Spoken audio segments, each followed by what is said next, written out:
Good morning বন্ধুরা, তোমরা সবাই কেমন আছো? আশা করি সবাই ভালো আছো, সুস্থ আছো। আমরাও সবাই ভালো আছি। তো বন্ধুরা দেখো, তোমাদের সেদিন দেখিয়েছিলাম, আর আজকে এই দেখো আমাদের পালং শাকের চারা বেরিয়ে গেছে।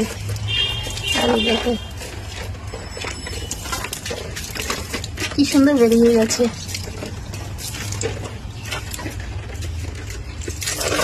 নিজের হাতে বসিয়ে সেই চারা বেরোলে কত আনন্দ হয়, দেখো কি ভালো লাগছে।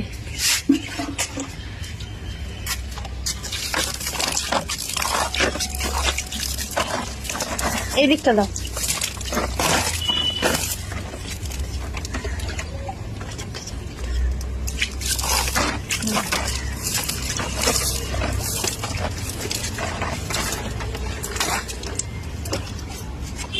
আর এই দেখো তোমাদের দাদা বাবু জল দিচ্ছে।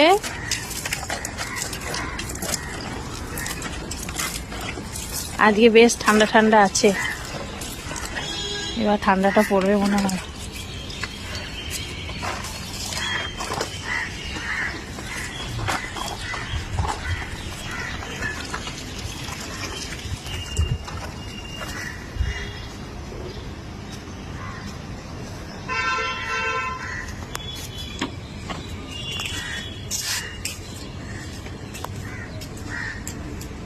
শুভ সকালের অনেক অনেক শুভেচ্ছা রইল। তোমরা সবাই ভালো থাকবে, সুস্থ থাকবে, সাবধানে থাকবে। আবার দেখা হবে পরে।